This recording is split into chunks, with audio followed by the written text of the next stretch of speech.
recognize Mr. Nathan Wade has joined us. Thank you for being here, Mr. Wade. You're joined by your counsel, Mr. Evans. And then, Mr. Barnes, are you serving as counsel? Are you hanging out? What's your... I'm hanging out, but I'll say that I'm serving as co-counsel in case I want to say. Would Mr. Wade say that you're serving as co-counsel as well, or is that... So I do want to thank you for being here today.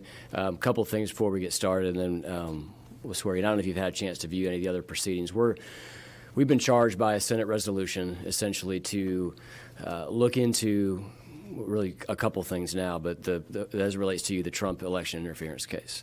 We've taken testimony from a number of folks actually, not just folks you work directly with on the case, but people, legal experts from around the state. And that's going to be the scope of what we're going to ask you about today. And the goal for us is to see if there's any steps that we need to take to reinsure public confidence in the justice system. Chairman Cowsert brought, what did you write, Chairman, 5 separate pieces of legislation so far? 5 pieces of legislation. I think you passed 3 of them out of the Senate. So that's really the goal of what we're trying to do here today. To the extent that you want to discuss anything with your counsel, obviously you're more than welcome to do that. I do have a mic control here, just like we did this morning for Mr. DeSantis. If I will, as I see you two talking privately, I'll just mute the mic so nothing gets picked up by the media. And so if you hear me say you're muted, that's what I mean, and I'll unmute. If you want to ask me to do that, I'd be happy to do that. But I'll try to just kind of toggle that as I see you guys discussing things privately. I'll open up with a line of questioning, maybe take a break depending on how long we go. Leader Jones has the option to do so as well. And then Chairman Cowsert had asked some questions previously, and obviously that would be his discretion as well. Did you have any questions or anything before we get started? I don't have any questions, but I do have an opening statement I'd like to read into the record. Sure. Good afternoon. My name is Nathan J. Wade. I am here on my own volition after accepting service of a subpoena from this committee. I'm a lawyer in good standing with the State Bar of Georgia. I served as a special assistant district attorney for the Office of the District Attorney of Fulton County beginning in 2021. Before accepting that appointment, I worked as a prosecutor, ran a private law firm, and served as a municipal court judge for over a decade. For my appointment as special prosecutor, I swore an oath to follow the law. I took the oath with solemn pride and responsibility. I did not accept the position to financially reward or benefit anyone, namely District Attorney Fani Willis. My team and I investigated the state of Georgia versus Trump et al. For approximately 2 years or more. The investigation was not politically motivated or influenced. Rather, it was an independent investigation based on facts, interviews, evidence, and the rule of law. I was not directed, ordered, asked, coerced, pressured, or importuned to bring any charges in that case. We simply went wherever the evidence led us. No one at the White House counsel's office, the Department of Justice, or the January 6th committee directed, ordered, asked, coerced, or importuned, or pressured me to do anything in that case. I did not violate a single rule of professional responsibility in the Trump case. I did nothing to compromise the integrity of that investigation. After a thorough and independent investigation, we presented our evidence to a special purpose grand jury. In August of 2023, the grand jury returned indictments against 19 people, 4 of which entered pleas of guilty, and rightfully so. In January of 2024, a co-defendant moved to disqualify D.A. Willis and myself from that case. The court held a hearing during which I testified, was cross-examined by each defendant's attorney, and the link to that public testimony will be made available by counsel if anyone needs it. On March the 15th of 2024, the court denied the motion to disqualify. In that order, the court allowed the Trump case to continue only if D.A. Willis's office resigned or if I resigned. Later that day, I voluntarily resigned. Since then, I have had minimum contact with the Fulton County District Attorney's Office, and I have had no access to documents or evidence kept there. Based on your assertions to my counsel, the committee agreed to limit my testimony to an hour. The committee also agreed not to ask about any personal relationships or any pending or current investigations and prosecutions. I request that we honor that agreement, and my counsel will object if we do not. Please remember that my knowledge about many topics is limited because I have not worked or been contracted at the District Attorney's Office of Fulton County since I resigned in March of 2024. Also, many of the events happened years ago, so I may not remember specifics. Further, I am bound by attorney-client privilege, confidentiality agreements with the Fulton County, grand jury secrecy rules, and Georgia Rules of Professional Conduct 1.6a, which requires me to maintain in confidence all information gained in professional relationships. I am here to cooperate. I will answer questions to the best of my ability, but within the confines of professional and ethical responsibilities. In that light, please allow me to further read into the record this notice and general reminder that I've received from the Fulton County District Attorney's Office regarding my position. It says, Dear Mr. Wade, I write to you in my official capacity as District Attorney for the Atlanta Judicial Circuit and on behalf of my office regarding a recent subpoena that you received from Senator Bill Cowsert and Lieutenant Governor Burt Jones requesting your testimony before the Georgia Senate Special Committee on Investigations related to your former contract or employment as a special prosecutor with the Fulton County District Attorney's Office. The subpoena does not provide any indications of what matters or information your testimony is expected to involve, but given the focus of your work as special prosecutor, I expect that your testimony will relate somehow to our office's pursuit of accountability for the unlawful attempts to overturn the 2020 presidential election in the state of Georgia. To make clear my official position as District Attorney, I write to remind you of your continuing obligation not to disclose any confidential information related to this office's criminal investigations, including information that is protected from disclosure by grand jury secrecy rules or applicable legal privileges held by this office. To that end, this letter serves as formal notice that the Fulton County District Attorney's Office is asserting all applicable legal protections and privileges over information you have obtained as a contractor of this office. This includes knowledge of key evidence, confidential attorney communications, discussions of legal theories and analysis, prosecutorial recommendations and deliberations, as well as knowledge of the sources, procedures, and techniques employed. Last year, when your testimony was sought by Congressman Jim Jordan of the Judiciary Committee of the House of Representatives, I wrote you a similar letter, which I have attached. This letter serves as the same purpose, and the office asserts the same protections and privileges. In their absent attempts to serve the desires of a few individuals rather than the rights of millions of Georgians, and to discredit the good work of our office to defend the rule of law, members of the committee have recently subpoenaed me as well. My objections to these latest efforts remain the same. I am concerned that questions posed to you by the committee could implicate several significant established privileges and confidentiality interests. These include preservations of the secrecy of grand jury proceedings, which is well recognized principle in both federal court and the courts of the state of Georgia. Attempts by the committee to solicit information from you about evidence in the election interference case would run afoul of these fundamental principles. Additionally, questions about the substance of your work in this case would also seek information that is protected by the deliberative process privilege, attorney-client privilege, and work product privilege, among others. As Chief Justice John Roberts has observed, it has long been understood that recipients of legislative subpoenas retain common law and constitutional privileges with regard to such information. The site is Trump v. Measures, USA. It is the responsibility of the FCDA and its employees to protect secret grand jury information or information that is privileged, confidential, or sensitive. As former appointed special prosecutor for the office, this is your responsibility as well. Any protected information would belong to the office, not to you personally, and accordingly, you should refer the committee to this office regarding any such information.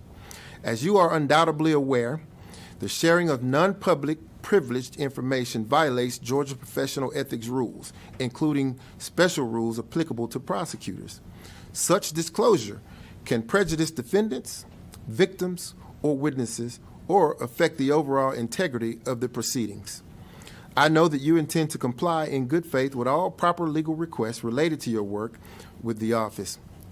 Although I'm sorry that you are forced to deal with the ongoing efforts by others to attack the legitimacy of your work, I thank you for your steadfast compliance with the law and for your adherence to the claims of privilege laid out in this letter. I believe that the efforts of Senator Coward and Lieutenant Governor Jones and the never-ending investigations into the FCDA by them and by others, such as Congressman Jordan, are a part of a transparent and shameful campaign to use the force of government to harass, silence, and punish those who have been brave enough to stand up to Donald Trump. No true public servant deserves this kind of public harassment for their work. As I have previously indicated, I am grateful for your work as a special prosecutor and your commitment to the highest ideals of American democracy. Yours in service, Fani T. Willis, District Attorney, Atlanta Judicial Circuit. Copies of this letter will be provided through counsel as well. Thank you, Mr. Wade. I stand ready to respond. I'd like to go ahead and swear you in, if that's okay. If you could raise your right hand. Do you swear to tell the truth, the whole truth, and nothing but the truth, so help you God? I do. Thank you. I do want to clarify, and Mr. Miller, maybe you can weigh in on this. I did not believe we had agreed to a time frame for this testimony. Certainly don't want to be here longer than we need to be, but I do want to just make sure that we're all on the same page before we start with that. Yeah, not to my knowledge, I'm happy to discuss at our first break, but just for context, our earlier witness was started at about 10:30 and we were finished before noon, so I don't expect yeah. that it'll be If we much go over a beyond little bit, that. that's fine. I talked to Josh Belafonte about restricting it to an hour, so Okay. that was my understanding all along. I certainly think that I'll get through my stuff under an hour, I hope, and then we'll see. Maybe we can break and see how much time we think we have left. Mr. Wade, thank you for that opening statement. It kind of gets to a little bit of your background, and so I don't want to belabor that too much. I think some of that's also just kind of been out there in the news cycle over the last couple of years. So given our time restraints, I don't want to spend a ton of time on that. I do want to just get into a couple of things that the committee's talked about over the past couple of months. But first and foremost, if you could walk me through your process of being hired. I understand that there was some taint work that was done, I think, by your firm, and then maybe a firm that you have some partners in, and then that kind of transitioned into you working on part of the transition team. If you could just lay that out for us, and then if you could get us all the way through to being appointed as special assistant district attorney, that'd kind of be as far as we want to go with that. So, no, sir, you outlined two separate processes. I had nothing to do with doing any taint work with the Fulton County District Attorney's Office. Those contracts were held by two other lawyers. Nothing to do with myself. Okay. My appointment to becoming a special prosecutor dealt with my familiarity in terms of being a municipal judge and Ms. Willis being a municipal judge at the same time.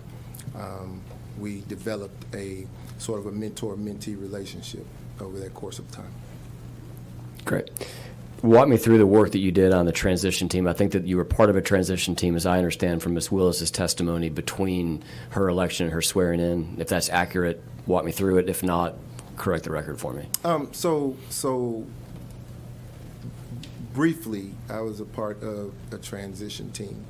I didn't officially participate in all the work that transition team performed.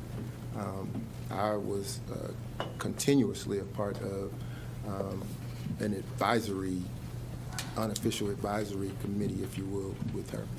Okay. And there was, at some point in time, there was a search committee that was formed. Mr. DeSantis mentioned that this morning, DA Willis.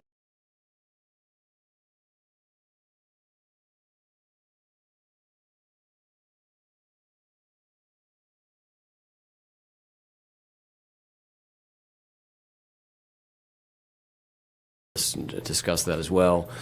There's a search. I don't really recall the specifics of how it was put together, but I do recall taking part in doing the work. I couldn't tell you who else was all involved, but I know that she was taking advice and counsel from several other sources.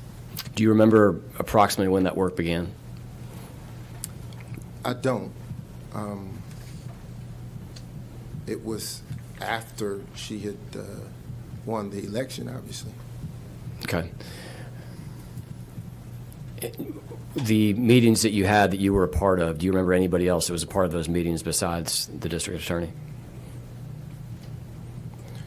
I don't recall if, I seem to recall that all the meetings had different members, so there was never a set group of people that met in that regard, and so because of that, I'm having a difficult time recalling.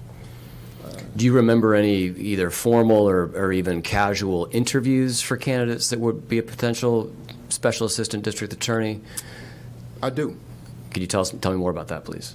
Well, Governor Barnes might be able to answer that a lot better than I would. He was one of the individuals who was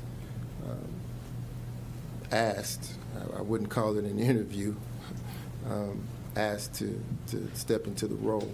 And he turned that down, as I understand it from previous testimony, due to his ongoing caseload. He had some concerns about the publicity and security concerns that may come along with that case. Do you remember anyone else that the committee either talked to via a formal interview or informally?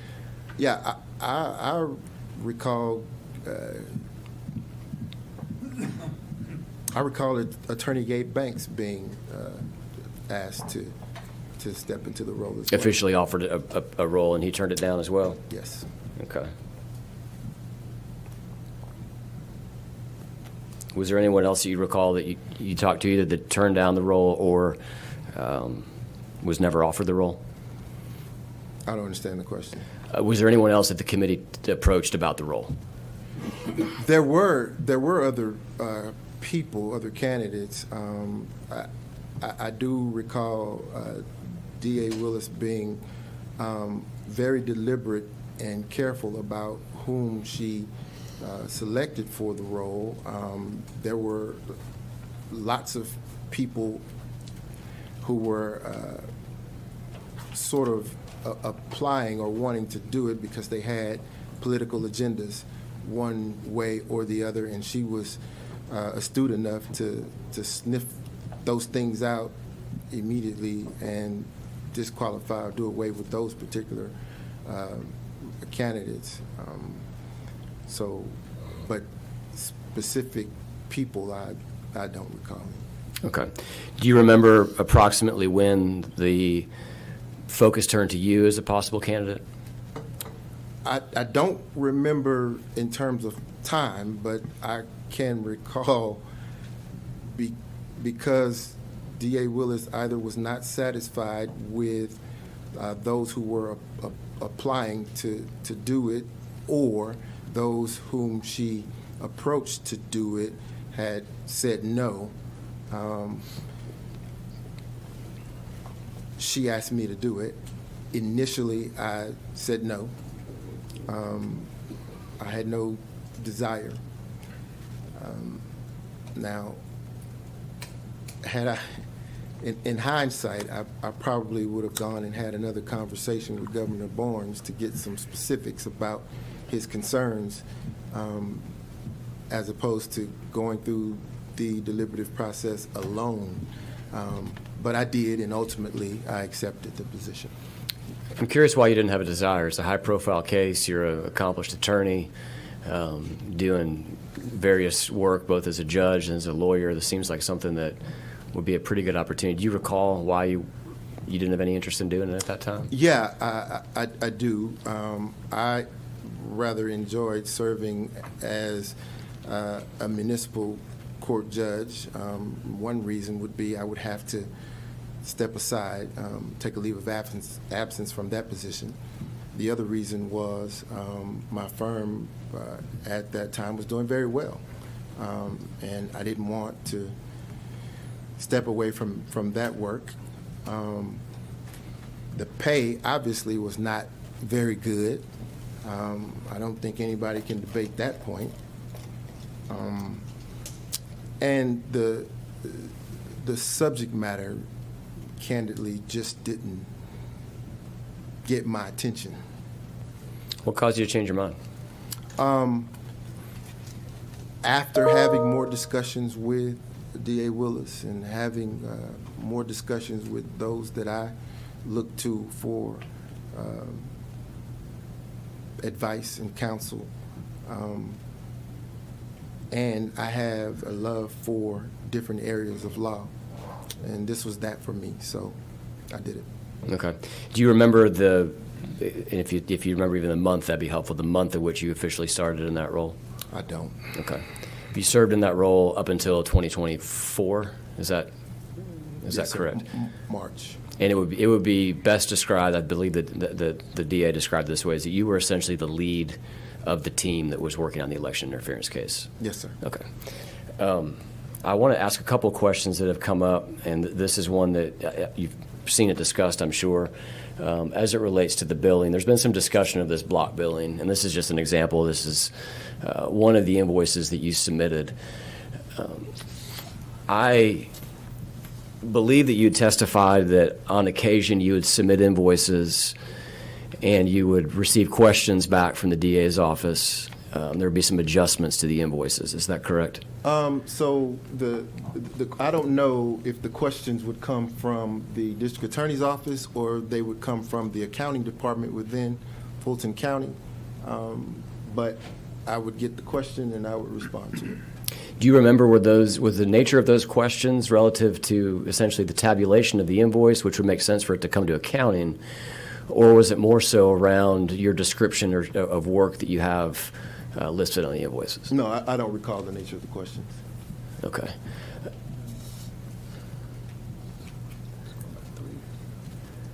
It was stated under testimony of the district attorney that was her opinion, or at least her position, that oftentimes you work more hours than you billed. Would you agree with that assertion? I would agree with that. Help me understand kind of how the tracking process worked, given that, and were you on a cap of some sort? I believe in your contract there was a maximum total billable dollar amount each month, and you obviously couldn't bill more than that. As it relates to these invoices for 8 hours, would you say that the majority of those were 8 hours? Would you say that some large percentage of them where you went over on time but only billed for 8 hours? I think that you would agree that it's unusual to see kind of that rounded billing. We've looked at it in this committee, other billing from people like Anna Cross that worked on the same case, and this is just one example of one of Ms. Cross's invoices, and they're down to, it looks like, the 10th of the hour. So walk me through, essentially, help me understand the block billing, and then I want to get a further understanding, if you could, as to how many days you think you went over. I see on the right-hand side there you did bill for, you kind of have multiple days covered, 12 hours across 2 days, that kind of a thing. So I just want to understand the billing. If you need a more specific question, I'd be happy to ask it more specifically, but I'd just like to understand your perspective as you've heard the commentary around the billing practices here. Yeah, so it's simple. If you take a look at the bottom of this invoice, this invoice specifically says submitted the 31st day of August 2022.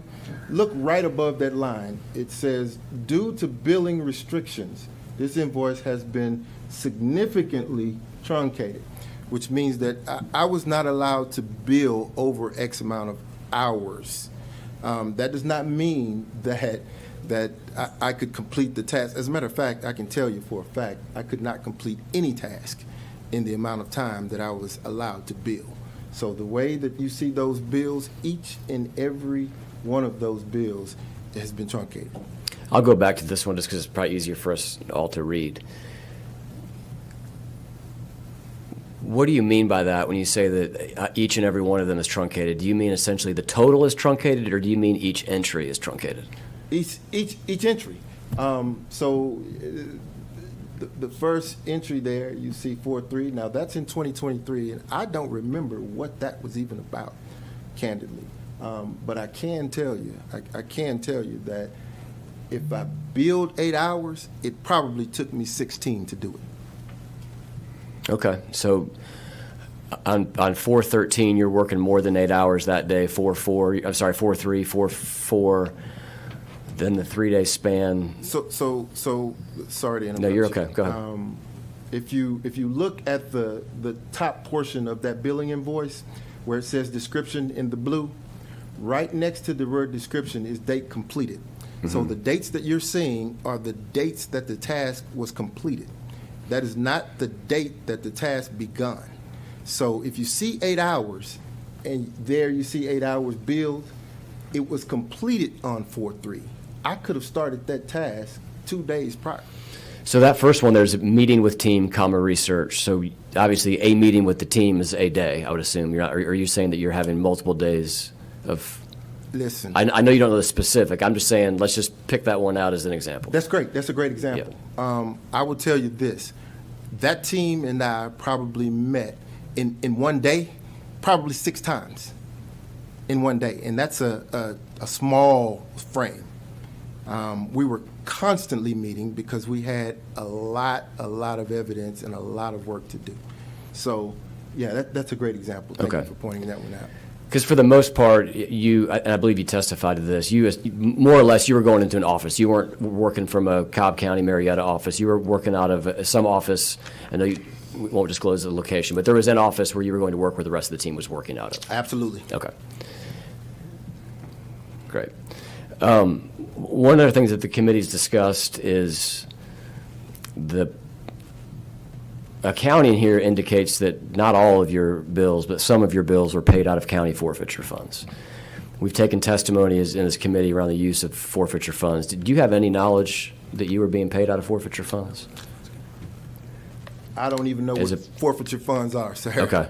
So forfeiture funds there's a split, as I understand it, where essentially criminals have their property seized, that property is sold, that a percentage of that money goes to the sheriff's office, the bulk actually of that money goes to a sheriff's office.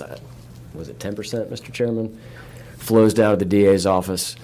It was, there's some examples here where you're paid out of Fund 100, which is the general fund, and then some that was the forfeiture funds. I didn't know if you were a part of any conversation around different sources of funds, or if you were just sending an invoice and a check came in whenever it came in, and obviously you're not reviewing that check probably to see a fund number on it. So, first and foremost, I have no knowledge of what this document is. I've never seen it. Secondly, once I submit an invoice, if there's not a question about the invoice, I expect payment. Now, albeit when I received the payment, it was most of the time 2 or 3 months later. So I have no clue where the funds came from, what fund was used. I would. Do you recall one thing that we received testimony on from somebody who works with PAC, I believe, was that one of the limitations that he referenced as it relates to forfeiture funds is you're not supposed to be able to pay anyone more than the prevailing rate of a county employee. And that's about $75 or $80 an hour in that ballpark for the district attorney's office hourly rate for a county employee. Obviously, your contractor rate was more than that. Was there any conversation that you recall about a need to adjust a rate because you were being paid out of forfeiture funds? Never. Okay. Now, I have a need to adjust my rate. Obviously, I'd like to be paid at my normal hourly rate, not the pennies that I was paid, but never. Okay. You testified, I believe, to Mr. Jordan's committee. Is that correct? Congressman Jordan's. Yes. And there was some testimony there relative to the start of the date of the search committee. And we've kind of gone around it on this a couple of times, but I do just want to understand it because I think that your testimony seems to indicate that those conversations were taking place. Sorry, what are we looking at here? This is a section of the, I guess it was a deposition before Mr. Jordan's committee. Back in 2024, I believe was the date of that.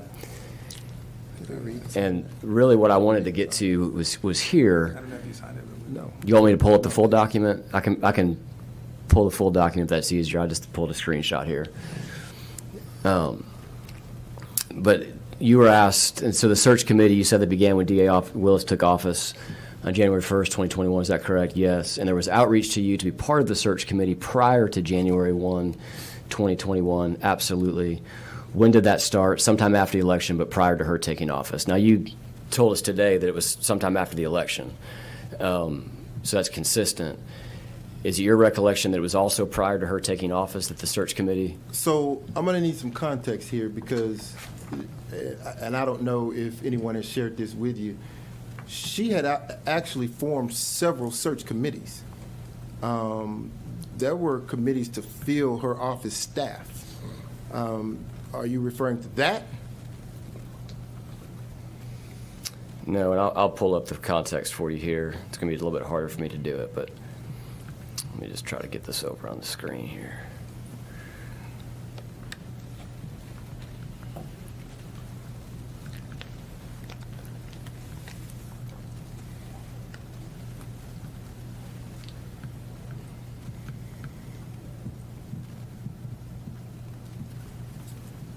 going to try to.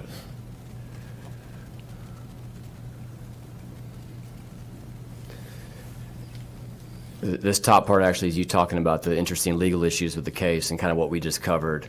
And so the search committee, you said that DA, this is what I just read, you said that DA Willis took office on January 1st, is that correct? Yes. And was there outreach to you to be part of the search committee prior to January 1st? Let's go up to see what search committee we're talking about.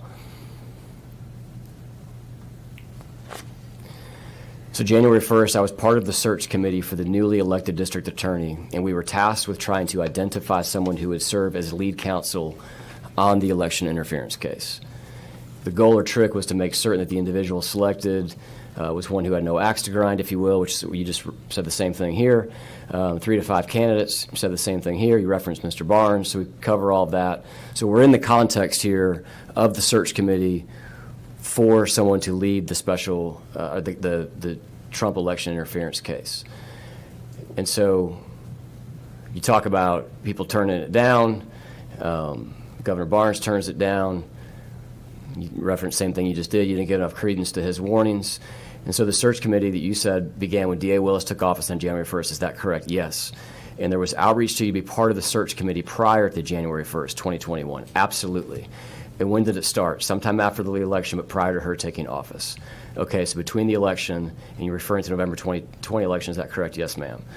So when you had the conversation with individuals, you said on multiple occasions, you said no and turned their positions down. Who were those conversations with? And so I want to go back up to this, and the question I want to get back to is you testified today that you had, it was sometime after the election that you were part of the search committee for the election interference case. You mentioned here as well that that was prior to her taking office. Is that still what your recollection is? So, and I think she's answered this for you. You can't form a committee before an actual act has occurred. Respectfully, I just don't think that met at the Capitol in December of 2020, which that was in the time period between the election and her taking office on January 1st. Obviously, the electors being here was news. I think most people knew that had happened. Certainly was controversial. So the phone call that happened on January 2nd obviously happened after she was sworn in, but the actual reason that a lot of these people were indicted did indeed happen before she took office. Are you telling me that, or what do we? Well, I want to establish those facts. I would ask if you would disagree with any of those facts, and then given that, because your assertion essentially was that nothing had happened until after she was sworn in, and I would actually respectfully say that according to the indictment, it was actually the assertion of the indictment that things did begin before she was sworn in. Okay. So did the conversation happen relative to a search committee before she took office? I don't recall. You don't, I'm sorry? I don't recall. Don't recall, okay. I'll try to get back to this view here. Thanks for indulging me on that. Yes, sir.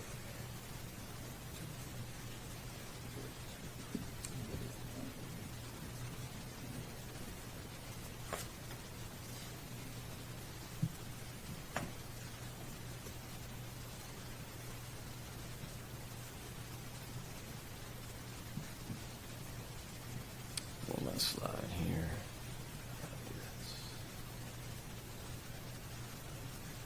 This slide's from a couple pages later in the Jordan testimony. Did you have any conversations with anyone besides D.A. Willis regarding the special prosecutor role and Governor Barnes, I'll say, referencing what we've talked about? I did, and I'm trying to recall if that was, and there's a name that we don't know. He's the individual I had the conversation with prior to my being appointed, if you will, a special prosecutor. He worked at the DA's office. Do you recall who that individual is that's referenced in the redacted section? I don't. And it says, okay, so you spoke with this individual prior to D.A. Willis taking office, and you said I did. Does that help jog your memory at all as to conversations that may have taken place before she took office? It doesn't. Okay.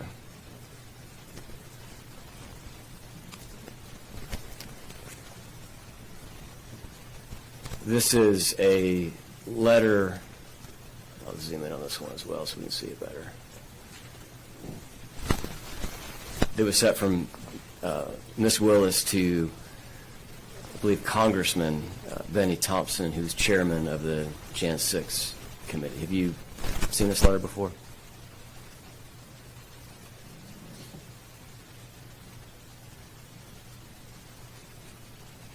It says 2021 on it. I'm sorry, is that what I said, or I forget what I said? Well, no, I'm just Okay. Going through the process in my mind. It says 2021 on it. I can't remember.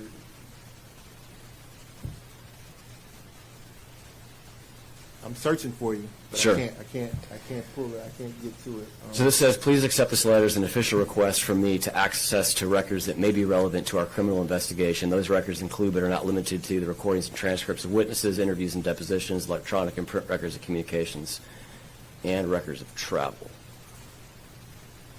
Do you recall there being conversations within the office relative to asking the Jan 6 committee for help relative to any of the things that I just read off of that list there? I don't recall. Okay. And that, you're right, that was December of 2021. Let's see here, I'll zoom in so we can see this better. At the bottom. This is an invoice from 5 months later for a team meeting.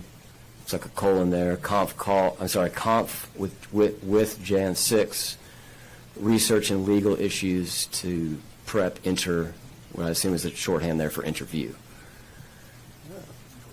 Do you remember a conference call that you had with the January 6th committee in April of 2022? I do not. Okay. Now, certainly, I'm not. Saying that it didn't happen. I'm just saying I don't remember the call. Sorry, hang on a second. I'm sorry. Mr. Wick, can you repeat that? It was, Sure. I said certainly I'm not implying that it didn't happen. What I'm saying is I don't remember the call. sure. Do you remember any calls that you had with the Jan 6 committee? I don't. Do you remember any meetings you had with the Jan 6 committee? I don't. Okay. What was the role of the Jan 6 committee as you understand it? I don't recall. I'm not asking you to recall, I'm asking you what you believe the role of the committee to be. You're asking me what was their role as it relates to Just generally. my No, sir, sorry. I'll refine the question. As it refers to their existence. Well, I didn't work with the January 6th committee, so whatever their role as defined by their organizers or statute is independent of anything that I would have ever done. So I don't want to sit and try and define what they were charged with doing because I had nothing to do with it. Okay.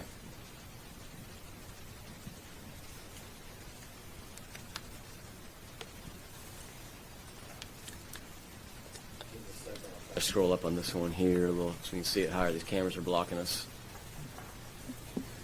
You're good. You don't need to duck down. It's the actual camera.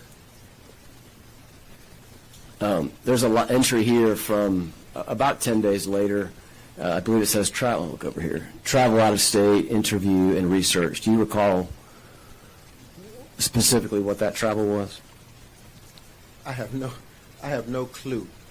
That's 2022. Yeah, it was a long time ago. I have no clue. Okay.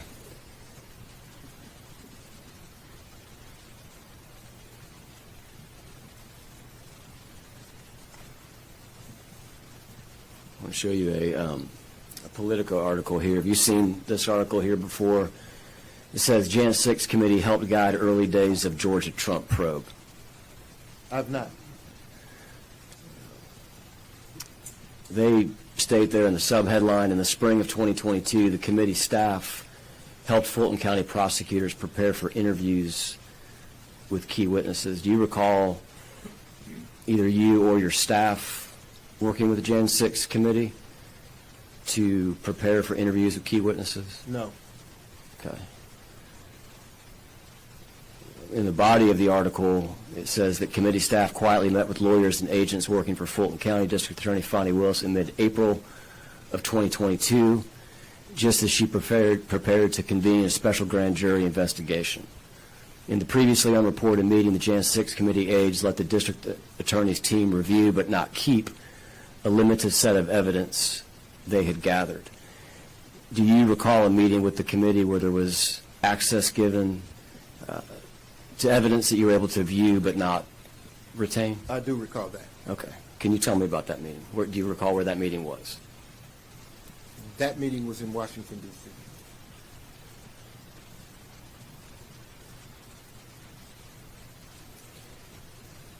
Do you recall if that was the meeting that is billed for here, now that you're? I don't. Okay. Seems to be in the same time frame. That trip happened in April.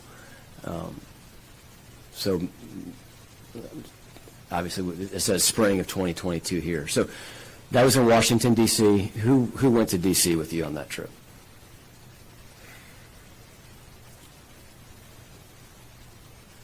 I remember an investigator, but I don't recall specifically which investigator went.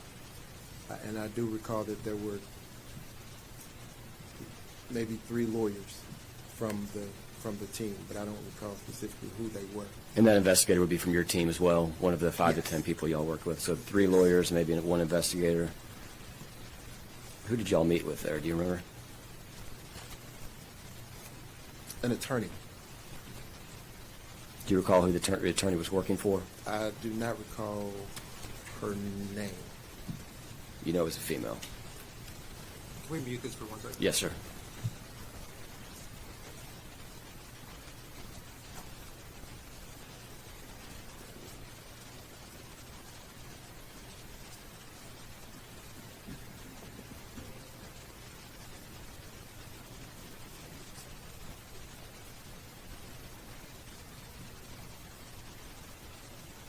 Oh, good.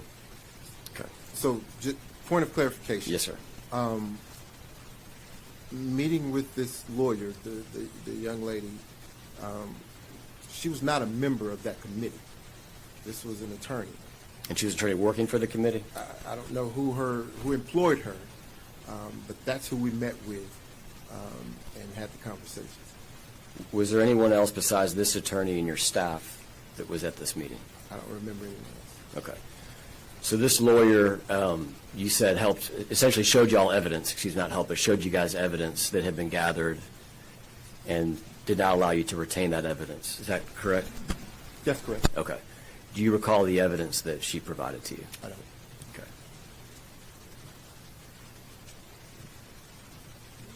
Do you recall what interviews that followed that evidence was relative to? I don't. Okay. How long was that meeting? Was it multiple days? Was it one day? I'm sure if you go back to the billing, it might tell you if that's. If this is the the, yeah, entry. we don't know if this is the entry or not, but if it was, I'm assuming this travel out of state probably has a good chance of being that, because there's not too much travel out of state that you billed for. So this would appear to be 3 total days. You billed 16 hours, so it's not 3 full days.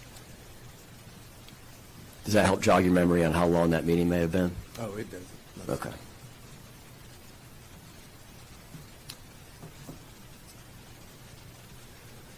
The article goes on to say, over the next few months, committee staff also had a series of phone calls with Willis's team.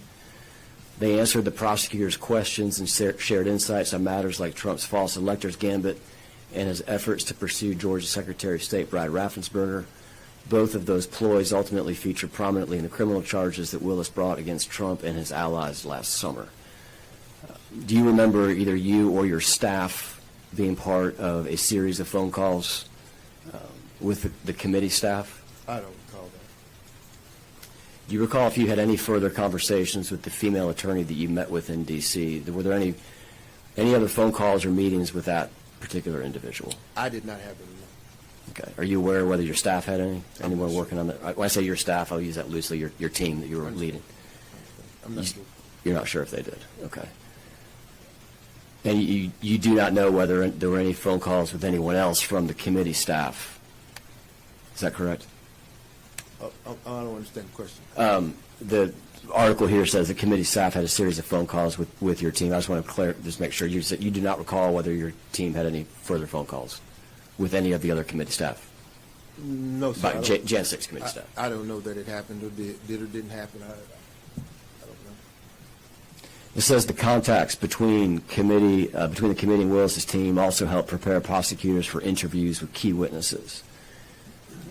Do you agree with that characterization? I don't. You do not agree with that characterization? No. Okay.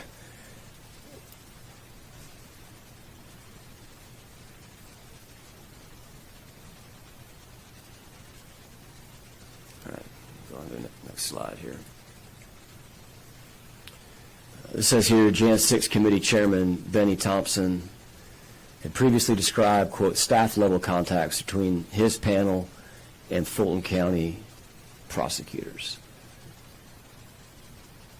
Does that help you remember any other staff-level contacts that were not inclusive of that one meeting with the attorney? No, sir. Okay. In early April 2022, nearly 2 weeks before the panel staff met with Willis's team, which does seem to then point to that entry that you did have on your billing as being the correct one for that meeting, Thompson told reporters he wasn't aware of how extensive those contacts were, and on Wednesday, Thompson told Politico that he did not know about the in-person visit that spring. So did you ever meet with Benny Thompson? No. Representative Benny Thompson? I never met with him, but it would seem that it makes sense. If he's saying that he wasn't aware, then perhaps the young lady, the attorney that we were talking about, wasn't even affiliated with Mr. Thompson. I can't put that together for you. Yeah, I think he said what he wasn't aware. He says he wasn't aware of how extensive those contacts were, but certainly he says he previously described staff-level contacts, so he was aware. I think what he's saying he's not aware of is how extensive those contacts were. And I'm just trying to get a better understanding of how extensive those contacts were. Because I'm saying in the meeting, members of Willis's team interviewed some of the committee's evidence on Georgia-specific matters, including Trump's efforts to pressure local officials and the fake electors' actions in the state. Do you remember viewing any such evidence with that attorney when you were in D.C.? I do not recall what we did, sir. Okay. It says here, committee staff had more calls with the prosecutors over the following months, including discussions of their conversations with witnesses with whom the prosecutors were planning to interview. The calls helped prosecutors prepare for those interviews. One witness they discussed was Pat Cipollone, Trump's final White House counsel, who spoke with the committee investigators just days before the meeting with Willis's team. Do you remember any calls that helped your staff prepare for testimony from Pat Cipollone?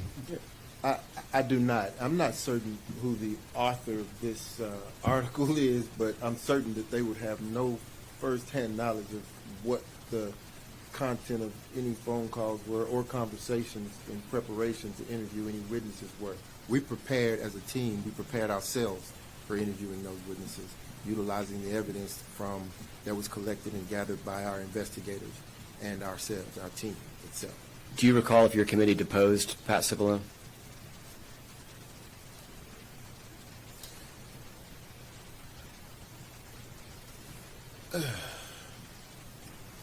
I'm struggling to, I mean, I recall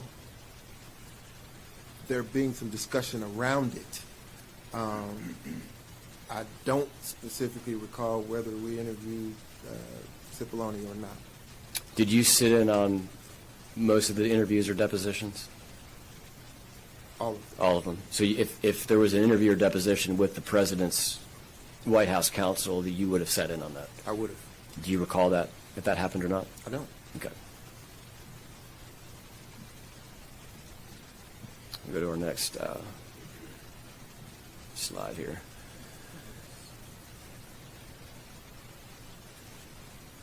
Unmute y'all. Or sorry, you're muted.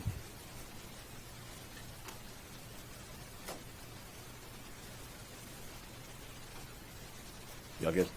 Okay.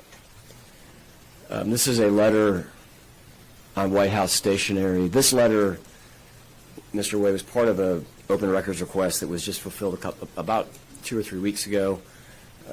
America First Legal and Just the News had filed an open records request that was fought in court. I think that before there was a final ruling on that, there was 8,000 pages that were released. Some of those have been made public. This is one of those, just so you know the origin of this. So this is relatively new to the public record, but was voluntarily released by the District Attorney's Office. Have you seen this letter before from the White House to Mr. Donald Wakeford? I'm not recalling. I won't say that I've never seen it, but if it's dated 2022 and it came to Mr. Wakeford, I'm certain I was made aware of it. We haven't talked to Mr. Wakeford. That's honestly the first time I've seen his name. This would appear that was he on staff with the DA's office, or was he a contractor? He was on staff. He's a staff member. Was he part of your team? Yes. Okay. Was he one of the 3 attorneys that traveled with you to Washington, D.C. to meet with the attorney? I don't recall. I do know that he did do some travel. I don't recall specifically which trips Mr. Wakeford Okay. was on. This is a 2-page letter. I'll show you the ending of the second page, because what's at least somewhat significant of this, I think, as it relates to the investigation that you were a part of, is this is where President Biden waived the executive privilege with respect to the testimony of former Trump administration officials before the special purpose grand jury, which would be your grand jury, or the DA's grand jury that you were helping lead, in connection with any inquiries related to the subjects in the prior paragraph. Does this help you recall at least the overall purpose of this letter? Do you recall executive privilege being waived by the Biden White House?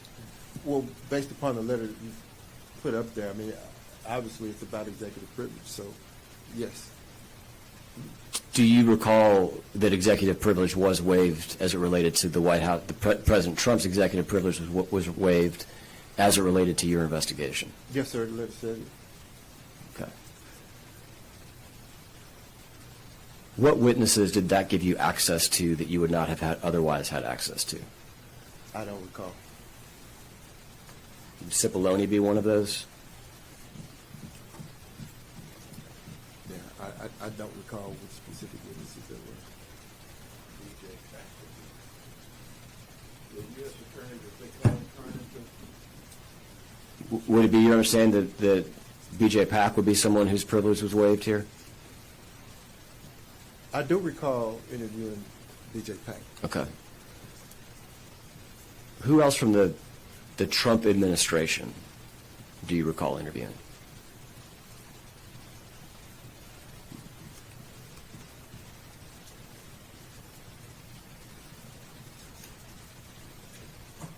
Yeah, I'm drawing a blank. If you gave me a list of witnesses, I could probably identify. Mark Meadows? Mark Meadows. Interview Mark Meadows. Yes. Cipollone, you already said yes to Cipollone?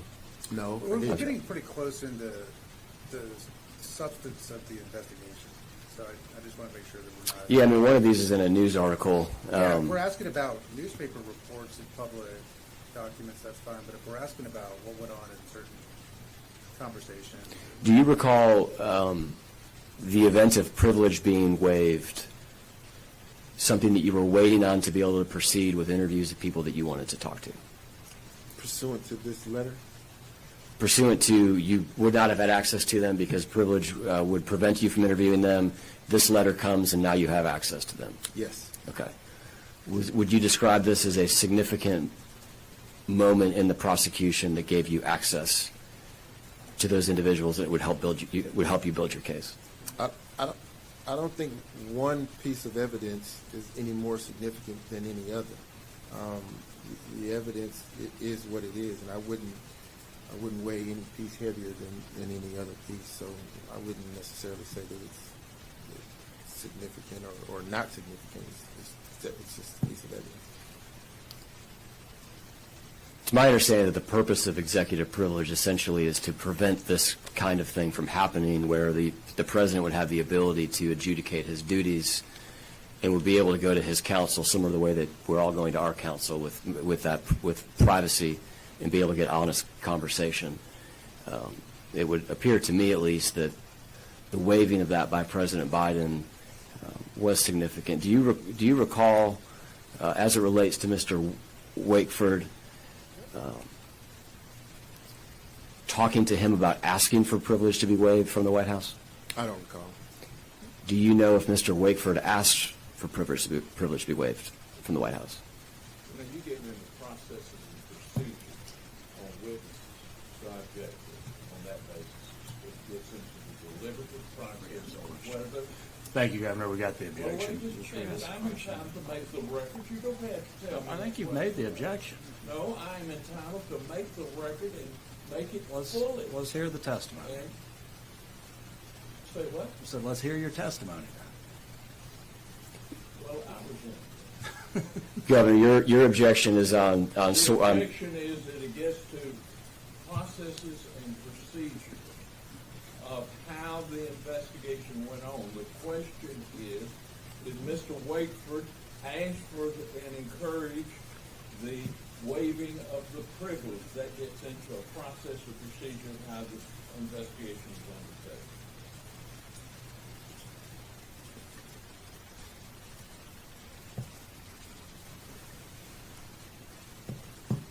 You can ask him whether, and you got the letter, you can ask him, did he request it? So, Mr. Wade, do you understand the question that I just asked? What's the question? The question is, did you discuss with Mr. Wakeford, or did you request from Mr. Wakeford to seek the waiver of privilege? I don't recall how it came about. Okay.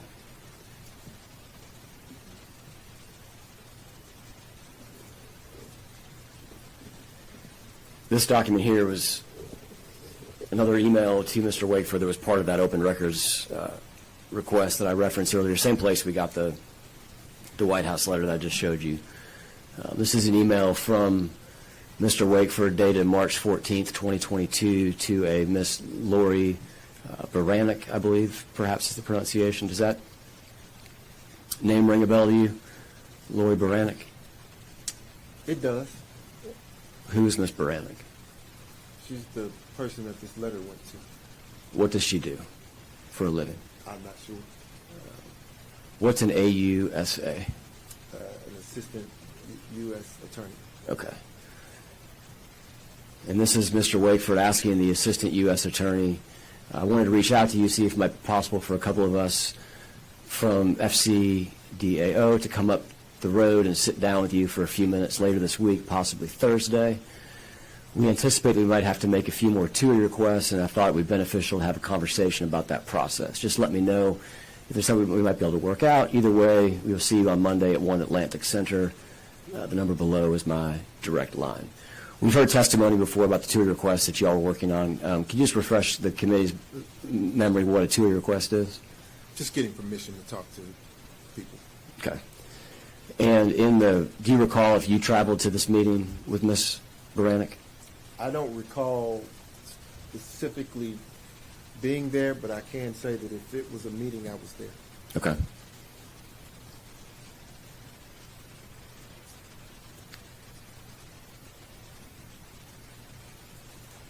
Do you know what the meeting is here that's referenced Monday at 1 Atlantic Center? Well, wait a minute, that gets into a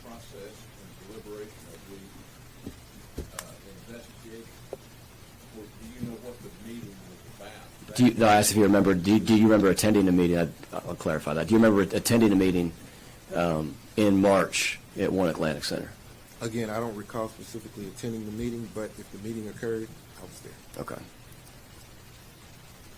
So she's with the Department of Justice. This is another email from the Department of Justice to Mr. Wakeford. I actually don't see a date on this one here, but the headline here, heading on the second one does show us that page. Shows the date of May 1st, 2022. It's just a couple months after the last one. This one here is from Mr. J. Macklin. Do you know who Mr. Macklin is? I do not. Okay.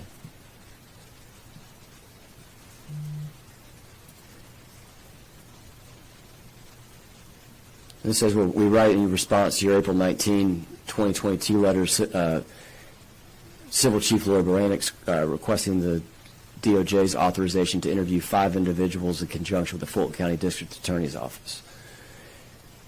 And it says, it goes on to list former Attorney General William Barr, Acting Attorney General Jeffrey Rosen, former Acting Deputy Attorney Gerald Donahue, former Assistant Attorney General Stephen Engel, and Inspector General Michael Horowitz. Were those all individuals that you interviewed? I don't recall. Do you recall if you interviewed Bill Barr? I don't recall. Okay. Is there any individual on that list that you recall interviewing? I guess what I'm communicating to you is we could have interviewed all, none, or some of them. I have no independent recollection of any of these people. Okay.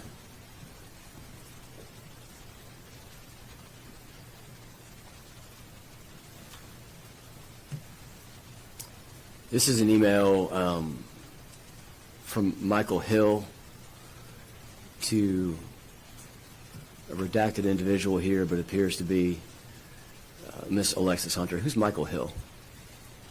He was a former investigator with the Fulton County District Attorney's Office. Working as part of the team that you were leading? Yes, sir. Okay. Was he the investigator that traveled to D.C.? I don't recall if it was this investigator or some other.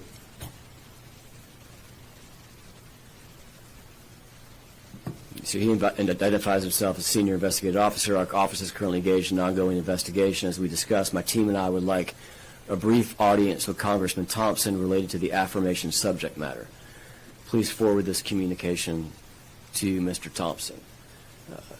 Email response comes from Mr. Tim Heapy, Investigator Hill. He identifies himself as Chief Investigative Counsel for the House of Representatives Select Committee to investigate Jan 6. We call that the Jan 6 Committee. I understand you reached out today to some or all members of the Select Committee seeking information about our interaction with 2 particular witnesses.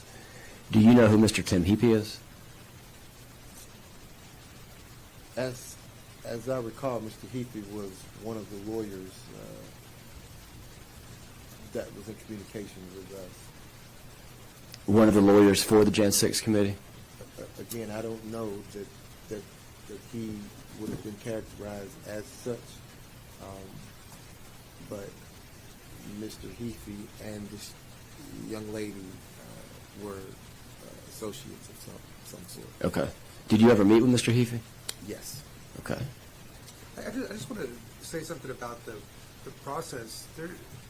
You don't meet with a committee when you go to D.C. When he's referring to the select committee, there's independent lawyers that they bring in, various people. You don't know, just because it's on somebody's signature line, you don't know what role they're actually playing with it. So there's layers to these things, and there's nobody that just represents the committee that's a job in itself. These are independent folks that move in and out. There's different layers of all this stuff. So it's very hard to answer questions. When he's talking to people, they don't have defined roles, even though they may say that on some letterhead or some signature line. It's not as clear-cut as it would seem. So. And the other question I had in the objection is, how is this relevant to the proposed legislation? In other words, the January 6th committee overseeing the coup that was encouraged by President Trump, and that's going to be a matter of legislation for the Georgia General Assembly. Governor, you were a member of the General Assembly. As you know, we can write all sorts of pieces of legislation that endeavor to do various things. I saw them during the time. So your objection, let's just clarify, your objection is on scope? On the scope, because it can't be the subject of legislation that has occurred in Congress. You're asking about a congressional committee. I'm asking about One that investigated the overthrow of the United States government. It's the worst thing I've ever witnessed in my lifetime. Mr. Evans just told us that we can't be sure exactly who this individual is working for us. That's what I'm trying to get to. And then we'll get to the travel in a second. But he identifies himself as Chief Investigative Counsel to the Jan 6 Committee. His subject, or I should say his signature line identifies himself as the same.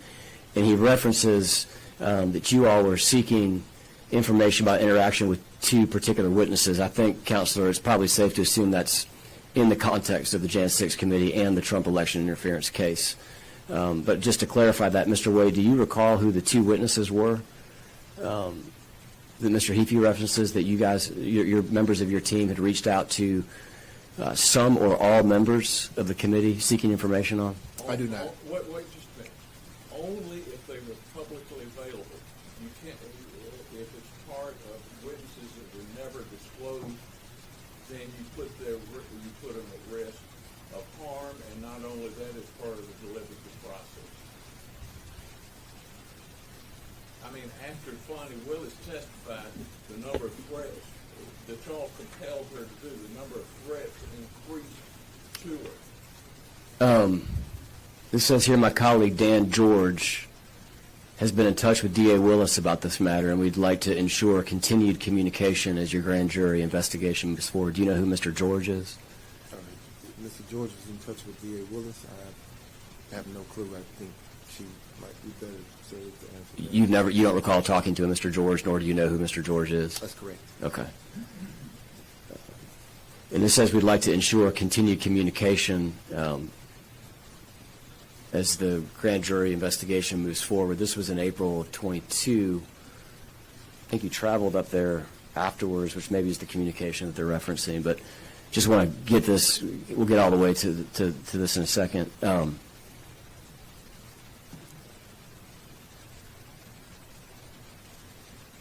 I look forward to our discussion in the morning, and that's dated April 20 of 2022. There's an invoice here that you submitted that shows 4/18/2022 to 4/21/2022 team meeting, conference with Jan 6, research legal issues to prep interview. This is the one that we looked at earlier. Does this help you recall a trip to D.C. to meet with January 6th, the Jan 6 Commission? No, sir. Okay. And when you say it doesn't help you recall that, you're saying it doesn't help you recall if you traveled there, it doesn't help you recall the actual content of the meeting? Oh, I'm positive I traveled there. Okay.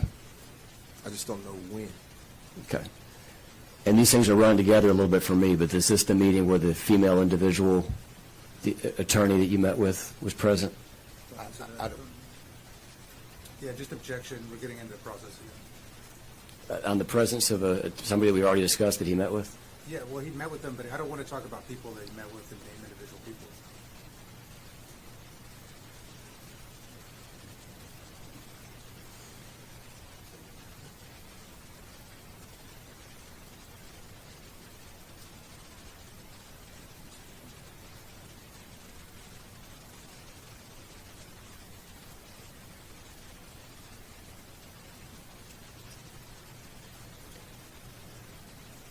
We know that Mr. Dan George, you said you don't know who that is. Is Will Wooten someone that worked on your team, or is that somebody that did not work on your team? He did, indeed. Okay. And Mr. Wakeford, we know, worked on your team. And then Adam Nev, Name? I'm not sure if that's cut off or not, but is that an individual that worked on your team as well? Yes, sir. Okay. And then Ms. Trina Swanson Lucas? Yes, sir. Okay. So this email went to 4 or 5 of the folks that worked on your team. You're not copied on here. You probably don't recall if you see that email or not.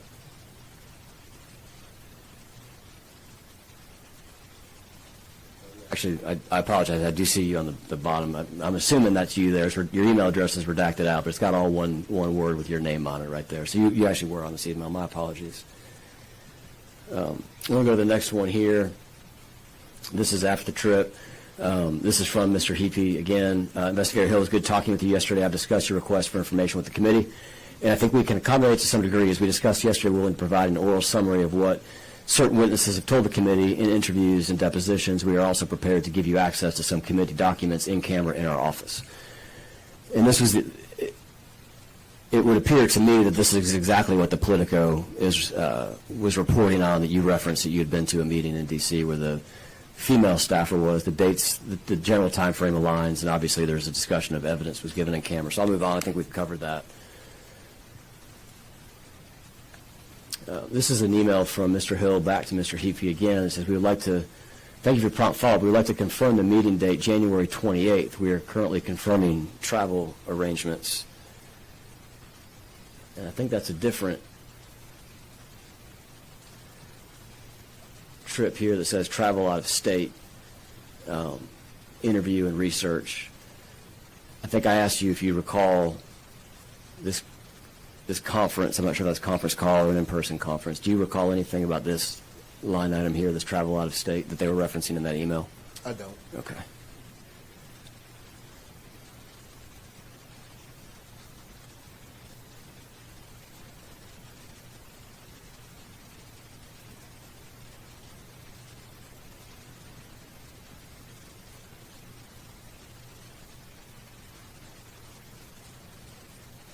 Just a couple more here, and I'm almost done.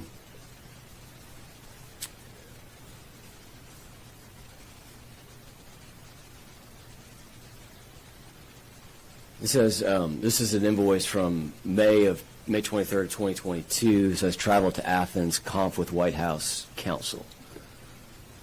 8 hours. Do you recall a meeting with, or a conf with White House counsel?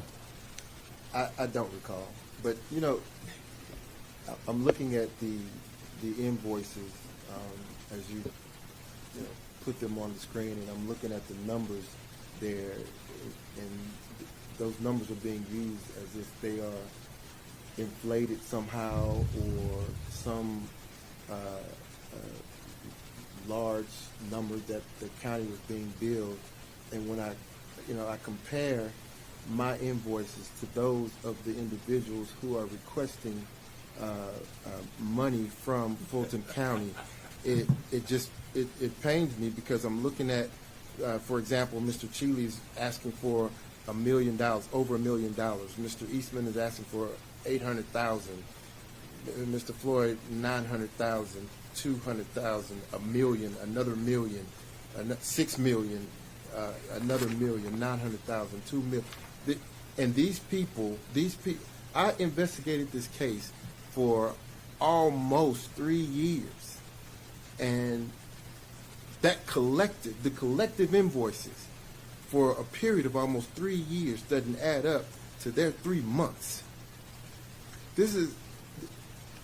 I'm not sure what you're referencing for 3 months. I'm certainly not trying to say that anything here is inflated. What I'm referencing for 3 months is the total involvement of these attorneys' activity on this case, dealing with the investigative process, the grand jury process. They represented these people for a period of months.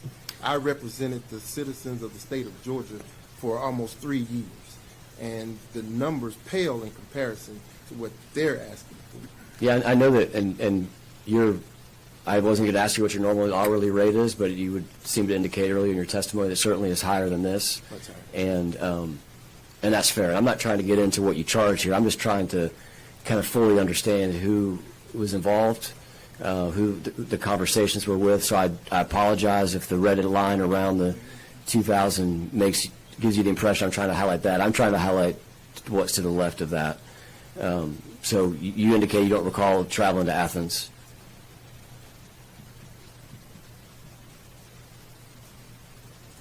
I recall going to Athens. I do. I just don't recall when or what the subject matter was.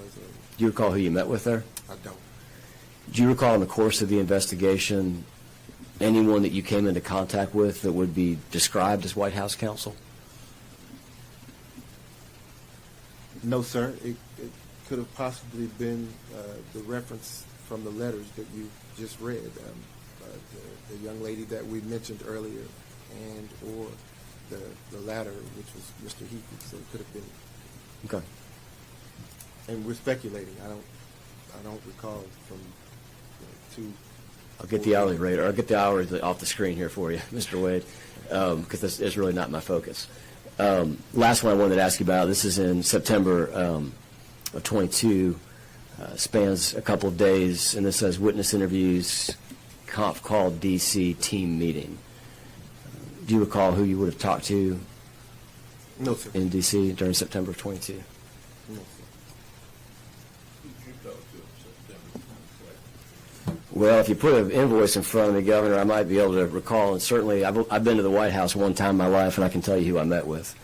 Remember walking in the Eisenhower office building. Remember the guard shack outside where I had to go through security. Remember seeing the store where you can buy the souvenirs. Remember that it was closed that day. And it says MAGA. I didn't get to get into it because it was closed. But what I can tell you is, for me, I'm just a lowly state senator. But when I've gone to D.C. to meet with people, even a couple years later, I certainly can recall it. Well, you make reference to going to the White House, sir. I didn't go to the White House. You ever been to the Eisenhower office building? I didn't know. Okay.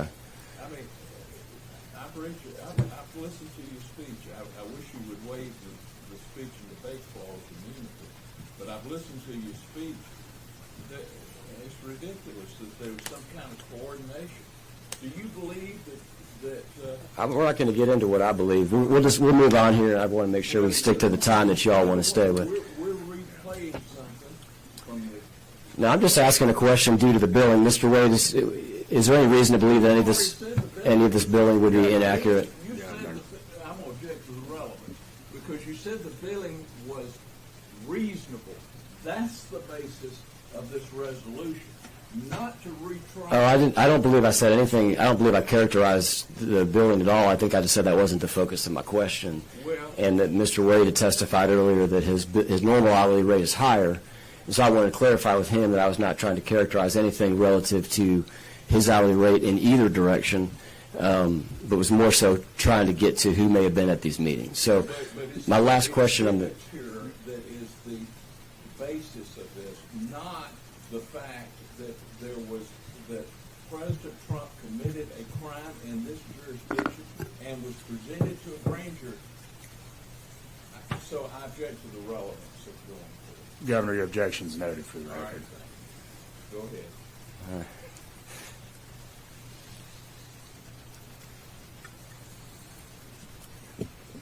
Waive speech and debate, we can I don't even know what that is, Governor, but what you can't be sued for what you say from the Senate. well, I'm happy it's there then. Then a jury can determine. Governor, whether it's respectfully, we appreciate the commentary. We've noted your objection for the record. We'd like to move on if we're going to have any semblance of keeping this within any reasonable time Well, period. I didn't say a word for an hour and 20 seconds. Come on now.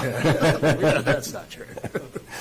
I don't know if it's ever been true besides the times we've been asleep. There is one more meeting I wanted to ask you about, Mr. Wade, that was not on these billings. I did want to clarify. You and I were talking over each other when Governor Barnes was talking. I assume it's your testimony here today that as far as you know, your billings are accurate, and there's no reason to believe that anything is inaccurate. Is that correct? That's correct. Okay.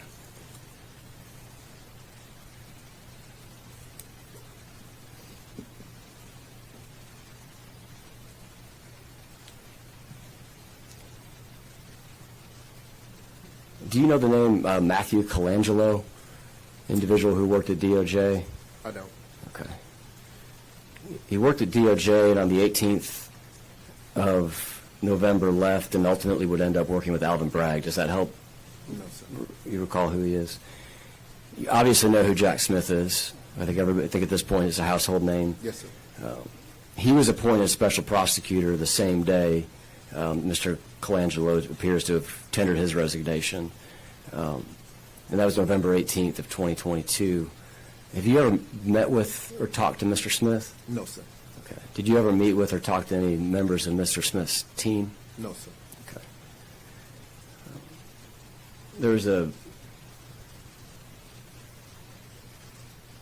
try to get this last one on the screen here.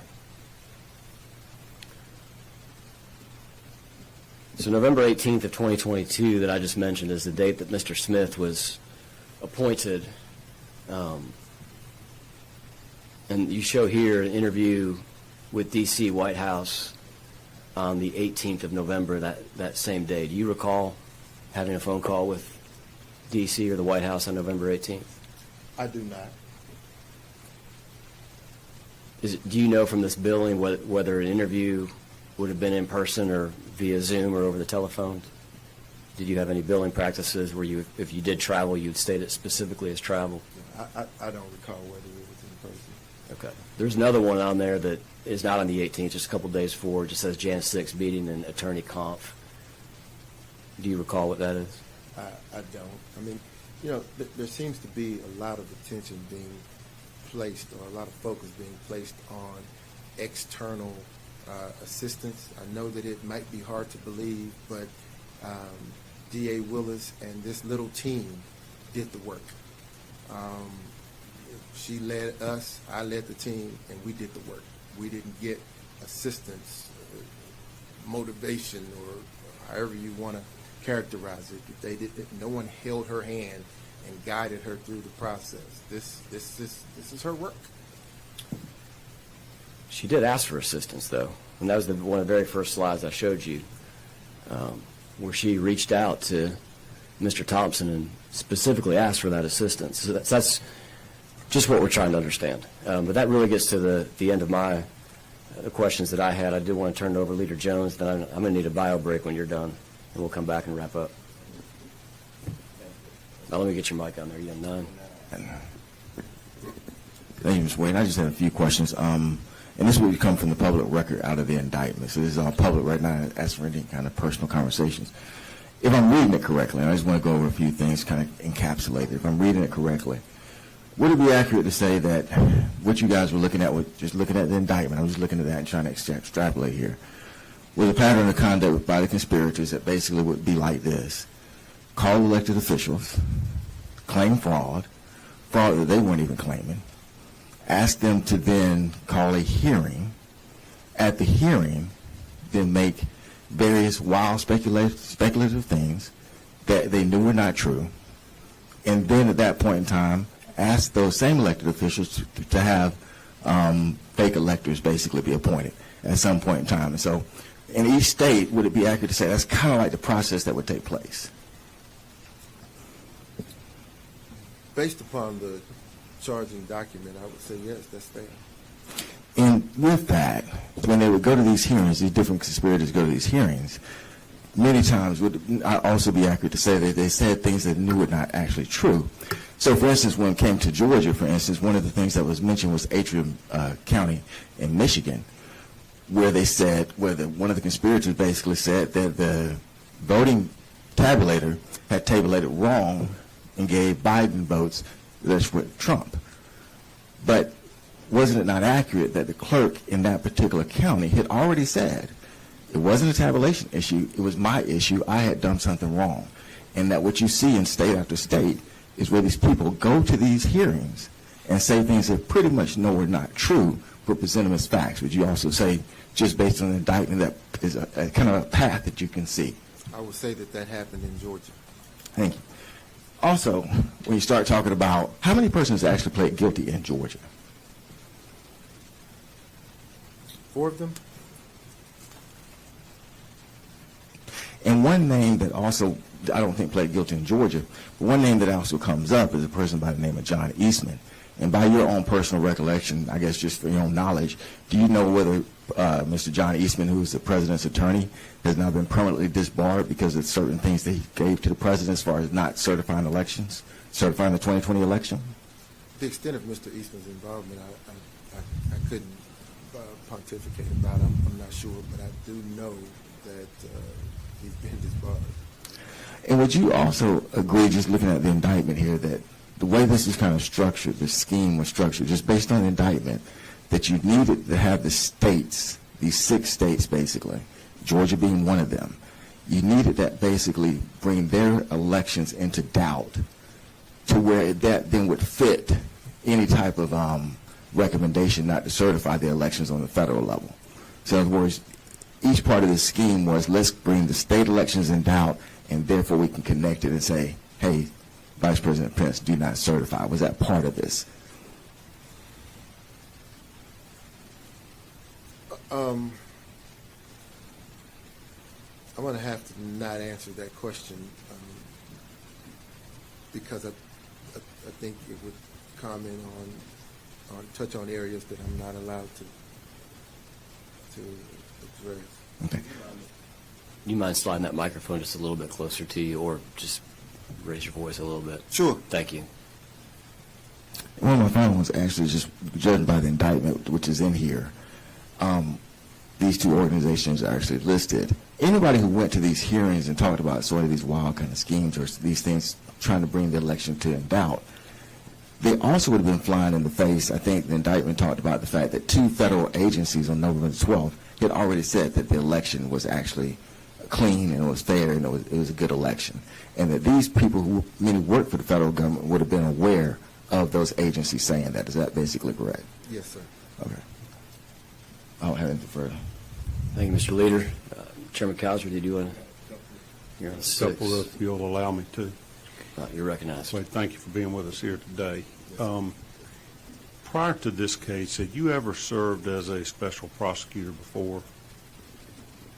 I served as a special assistant U.S. attorney. What type of case was that? It wasn't the case. Just investigation? Had you ever prosecuted a felony offense before this case? Prosecuted or defended? Prosecuted. Again, in my open, I indicate that I've defended cases ranging from murder on down, murder, Yeah. rape, robbery, aggravated assault. I've defended all those cases. I know from the hearing, the disqualification hearing, the way that I was painted was as if I had no trial experience or wasn't even familiar with the courtroom. Quite to the contrary. I've defended lots of cases all over the state. You just had never prosecuted before? I had prosecuted. Felonies? I'd never prosecuted this type of case. In fact, no one had. Yeah. Any involvement in RICO? And no one has ever defended this case. Any involvement in RICO No, sir. prosecutions before? No, sir. I got all my training at that time. And would you mind putting into evidence with us the letter to you from D.A. Willis intimidating you from revealing any details about your case? Because that's why you have not been free to tell us. I didn't have an details. intimidation letter, but I wouldn't mind putting the letter that I read into the record. It's the one that reminded you that you can't say anything Yes, about sir. your prosecution. Okay. What was your reaction to the fact that the judge ultimately dismissed this case that you brought as groundless, unsubstantiated? Wait, that's not what he said. He didn't say. Let's let him answer. I If he- object to yeah. the characterization. Well, I object to you saying it's the greatest coup in history on January the 6th. So you're And that's your defending- personal opinion, So you're you know. defending, I you're just- defending what happened on January If you could either answer my 6th? question or state your objection, Mr. Wade. And the president standing out there and saying, if you don't go up there right now, you'll lose your country and hang Mike Pence. You're defending that? You're free to have your interview with the press after this. No, sir. I'm trying to I mean, wrap that was up this all matter of questioning, you know. record. And I just want to know, are you defending that? I am not under examination from you, Governor. I know you're making your political points, and I hope you get your TV time from doing that. I just All right, need gentlemen. to answer this question. Call this back to order. Governor, your objection's noted for the record. Thank you. What's your question, sir? I wanted your reaction to the fact that the judge ultimately dismissed your case. After you guys have been disqualified, Pete Skandalakis ended up So investigating. I stand by the work that we did. You know, I doubt that anyone other than this team has had ample amount of time and opportunity to review all the evidence in this case. It is impossible to do that within such a short frame of time. So anyone who says that they've reviewed this case in its entirety, they're not being forthcoming because it's not possible to do so. My reaction is I stand by our work. I stand by that indictment, and I'm very proud of the work that we did. Thank you. Any other questions? Chairman? All right. Thank you. Absolutely give lead the last word here on 9. Yeah, but isn't it also accurate there's actually other defendants that are still under indictment in other states that are still pending and they're with similar charges? Is that not correct? I believe so. Oh, thank you. Anything further, Mr. Leader? Nope. All right, gentlemen, I do want to thank you for your time today, Mr. Wade. Thank you for appearing today. We didn't quite keep it to an hour, but we didn't let it drag on too long. Mr. Evans, thank you as well. Appreciate your wife's service to the state. And we will be adjourned for today. He released you. He is from this one, yes, sir.